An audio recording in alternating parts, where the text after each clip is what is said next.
The fifth Lubavitcher Rebbe, Reb Shalom Dov Ber, was once asked to define what is a chassid. And he replied, a chassid is a lamplighter. A lamplighter has a pole with fire in it. He knows that the fire is not his own, and his job is to light all of the lamps that are on his route. What if the lamp is in a distant wilderness? Then he must go there and light that lamp. What if the lamp is in the sea? Then he must take off his clothes, jump into the water, and light the lamp there. And that is a chassid? The Rebbe was asked. The Rebbe thought for a long moment and said, yes, that is a chassid. Everything the chassid has, his talent, his energy, his material and spiritual possessions, are all in service of a higher calling and mission. My name is Ya'akov Yisrael Deitch. I'm known as Sruli. I'm named after my dear great-grandfather, Rabbi Yaakov Yisrael Zuba'er. My great-grandfather was a great chassid and a shliach of the Rebbe Rashab and of the Frierdiker Rebbe. His focus in life was in service of others. He was dedicated to carrying out the Rebbe's mission and message to communities where he was needed. In 1917, 95 years ago, the Rebbe Rashab sent my great-grandfather, Ya'akov Yisrael, to an army base to farbring and to inspire the Jewish soldiers that were there. On his return back to Lubavitch, the Rebbe Rashab asked him a lot of details about exactly what took place. My wife and I moved out on Shross only a few months ago. We moved to Bronxville, New York, to service the students at Sarah Lawrence College. This inspiration came very much from my great-grandfather, Rabbi Yaakov Yisrael. Many times when I'm on Shross, I feel like not every detail is important, it's only the big things that are important.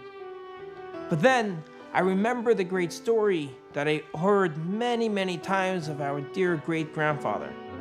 How when he came back from his Shross, the Rebbe Rashab wanted to know the details. The details is what matters. What did you speak to them about? Were they receptive? Were they inspired? Were they open to Yiddishkeit? And that is what gave the Rebbe Rashab his pleasure and his nachas. I feel that when I'm on Shross, every moment that I'm there, the Rebbe cares about exactly what is being done. Rabbi Yaakov Yisrael Zuba'er was the epitome of a lamplighter. With the strength of Torah, with his own unique gifts, and especially with the power of the Rebbe that he carried with him wherever he went, he was able to illuminate the spiritual wasteland of Georgia. He was able to warm the hearts and souls of his brethren in the cold expanse of Sweden, and he was able to spread Torah and Chassidus in Boston. His legacy lives on through his descendants, who each in their own way are spreading the light throughout the world with acts of goodness and kindness. As we commemorate 60 years since the passing of Zayda Ya'akov Yisrael, I carry his name and I carry his mission. I carry what he lived for. Ya'akov Yisrael gave over his life for another Yid, and that's what we do in our Shluchas. We take every opportunity possible to help another Yid, if it's helping him in his spiritual path or it's helping him in his physical path. Just like Zayda Ya'akov Yisrael went out of his way to help another Yid, that's what I try to do, carry on exactly in Zayda Ya'akov Yisrael's footsteps.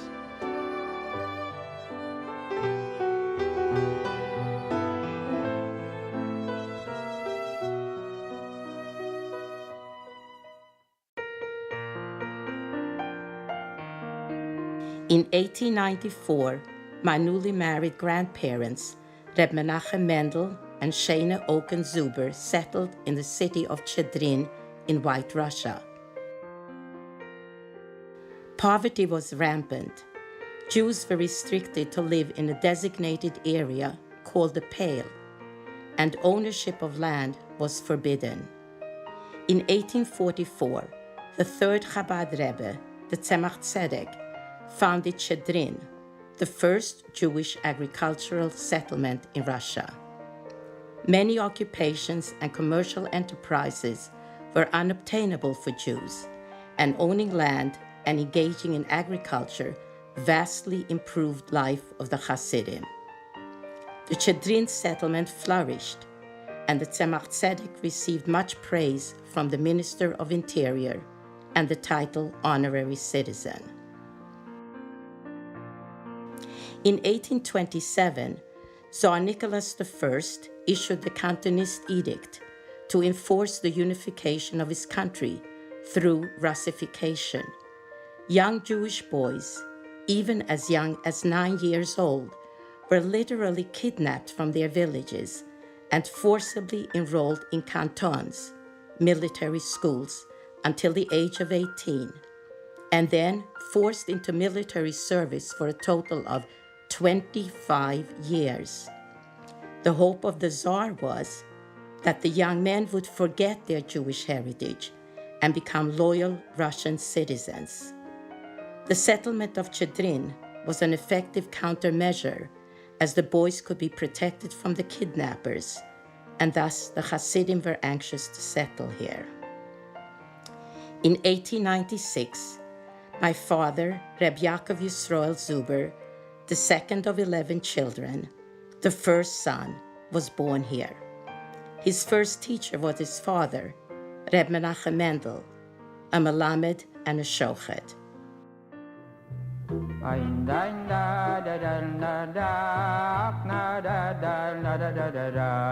At age 10, he went to the town of Lubavitch to study at Tomchei Tmimim, the yeshiva established in 1897 by the 5th Lubavitcher Rebbe, the Rebbe Rashab. My father was an outstanding student, diligent in his studies, with deep intellectual understanding.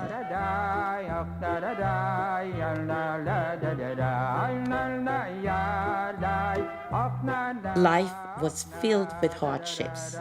He rolled his own cigarettes and smoked to still the constant pangs of hunger. The only time the yeshiva boys enjoyed a full meal was on Shabbos, when they were hosted by local families. He melted together small stubs of candles to have light for learning during the long, dark winter nights. He received no phone calls, no packages from home, rarely even a note or a letter. His reputation in the yeshiva as a Talmud Chacham was widespread.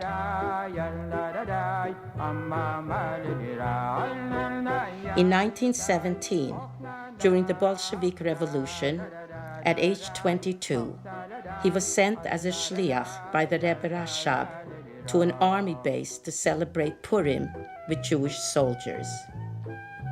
Upon his return, he received great praise from the Rebbe for his successful journey.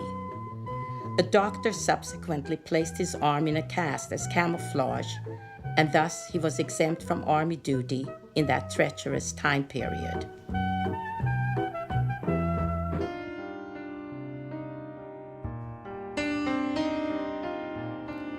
In 1919, just before Pesach, his father, Reb Menachem Mendel, lost his life in a robbery. He had visited nearby communities to shecht chickens for a holiday and was returning home with his earnings. My father left the yeshiva and returned home to assist his widowed mother. He became a melamed, a teacher. In 1921, he married Zlata Golbin from Streshin, the daughter of Reb Chaim and Sima. The young couple settled in Streshin, and in 1922, he received smicha from 3 well-known rabbis. That year, he was sent as a shliach by the 6th Lubavitcher Rebbe, the Rebbe Rayatz, to Satchere in Gruzia, Georgia, to the Berg Yidden in the mountains of Caucasia, Kafkas. This project had been initiated by the Rebbe Rashab. In this primitive region of illiterate poor Jews, he served as Rebbe, teacher, Shochet, Moel, Baal Tvila, and Baal Korah. All tasks he performed with great devotion and diligence. He learned the Gruzinish language and became an effective leader, inspiring the community and teaching the youth. He remained here for 6 years until 1928, and here 4 children were born: Menachem Mendel, Shalom Ber, and Leah, and a baby girl who was nifter in early childhood.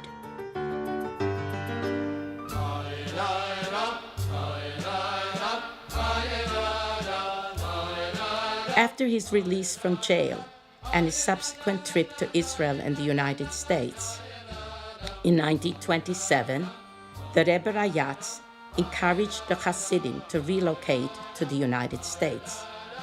The Stalin era was brutal. My father prepared to leave Sachkhere and joined Hasidim in Riga, in the independent Baltic country of Latvia, as the first step of the journey. The day before his departure, he was robbed and left destitute, without a single ruble. Anguished, he contacted his beloved Rebbe, and within a day or 2, he received sufficient funds to undertake the journey. Leaving Russia was a tremendous relief, but it was a bittersweet departure to leave dear family members, most of whom they never saw again. The stay in Riga was pleasant, in the company of his Rebbe and a large group of Hasidim. While waiting for visas, he received a letter from his 4 siblings in the States: Aunt Rose, Tante Sophie, Tante Hanne, and Uncle Nasunate, telling him not to come. The stock market crash of 1929 had created havoc. He was in a quandary.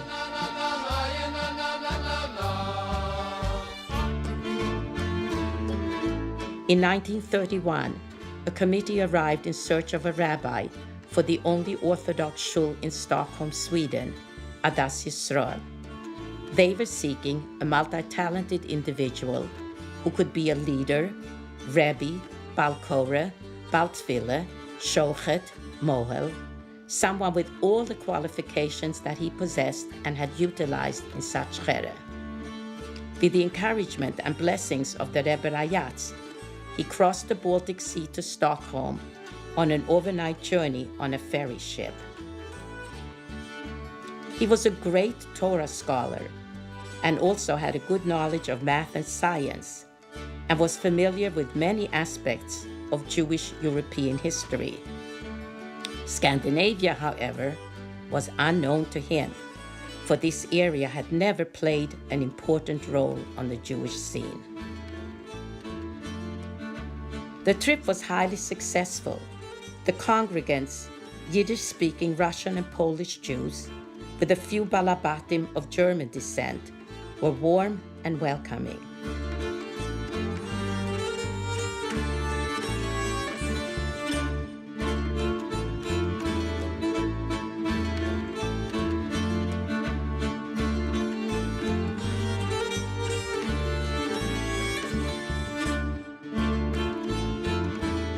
The city was beautiful, modern, and comfortable. The plan was to remain here for a few short years until the situation in the United States improved and immigration would be possible. Der Mensch tracht und Gott lacht. Man proposes and God disposes.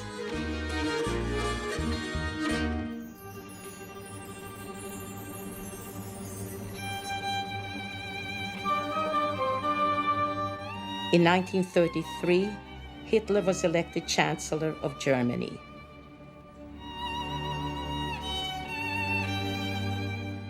Nazism was rapidly expanding. Doors were closing. Life for Jews in Europe changed drastically.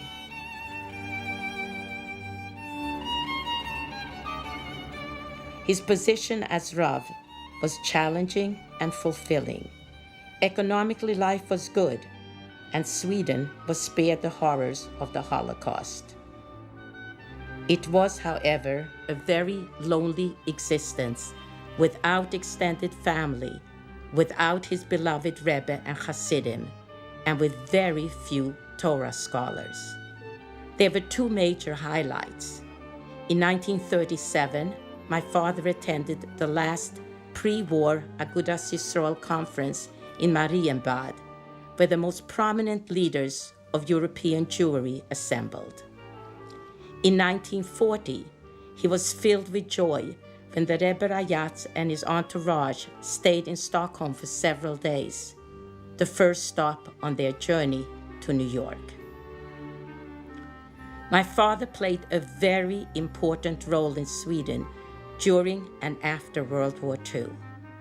The United States was at war with Japan, and my father, in neutral Sweden, became the intermediary to send desperately needed funds to the yeshiva students of Lubavitch and Mir Yeshiva who were in Shanghai.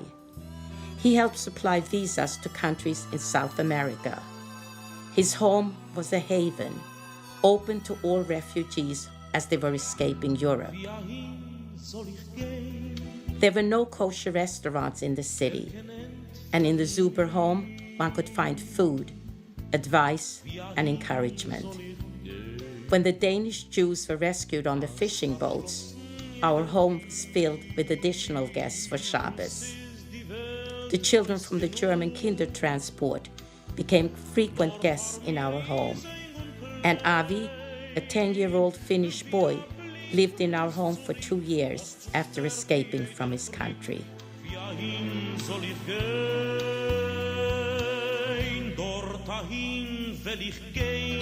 After the war,